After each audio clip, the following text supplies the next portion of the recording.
SUB NOIZE Files. What's up, Staunch Gang? It's Alex Staunch here with another new series.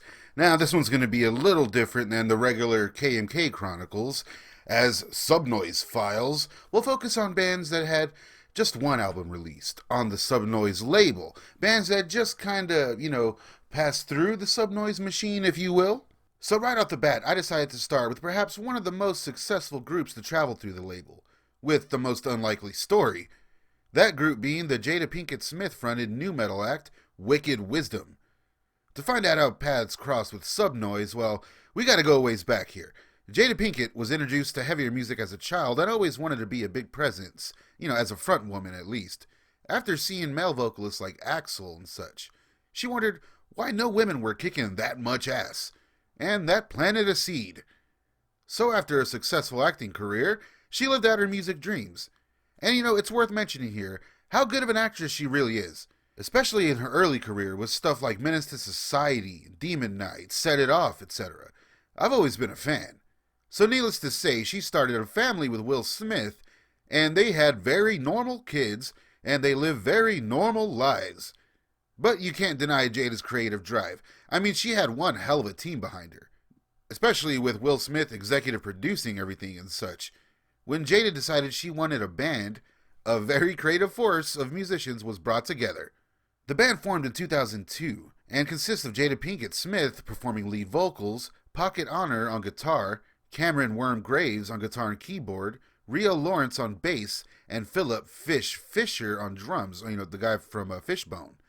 Wicked Wisdom would release their first album, My Story, in 2004.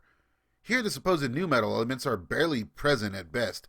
This was more of an R&B infused kind of jazzy style, I guess. I don't know. More of a mainstream vibe for sure. And that makes sense because they also supported Britney Spears for her 2004 Onyx Hotel tour. As fast as the sky, my heart is deep as the ocean, with friction and motion creates such commotion. However, the band would continue playing live after their Britney Spears adventures and continue evolving their sound. That's when in 2005, Sharon Osbourne saw them in LA and offered them a spot on that year's Ozfest, which pissed people off.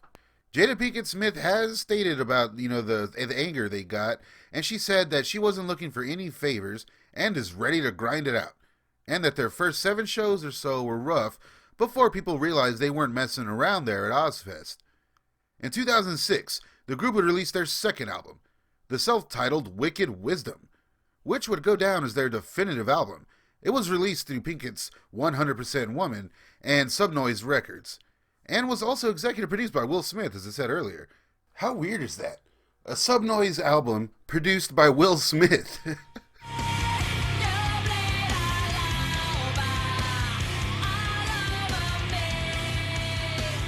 I remember thinking this stuff was pretty bad, but upon re-listening, I kind of see there's more going on.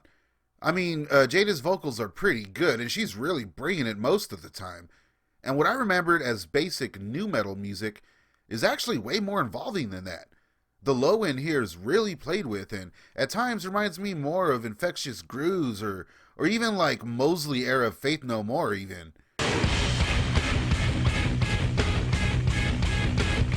Wicked Wisdom would tour the album with Sevendust, which I think is a perfect mix, as I also feel Sevendust is an underrated group from the time, regardless of how successful they really are.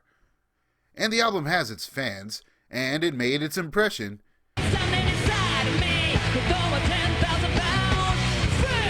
Wiccan Wedding first stands to Wicked Wisdom. Fist! I wonder how much SUB NOIZE was involved with the whole process.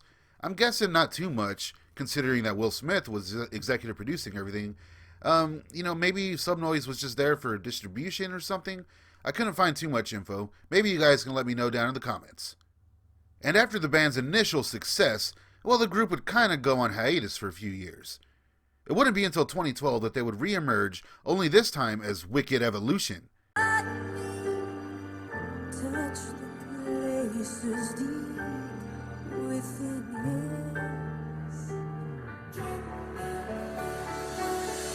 Wicked Evolution would stay together, just, kind of making music whenever they saw fit, although enough time went by where people started to think it was over. That's when on Mother's Day 2021, Jada's daughter Willow surprised her with a very special Mother's Day gift.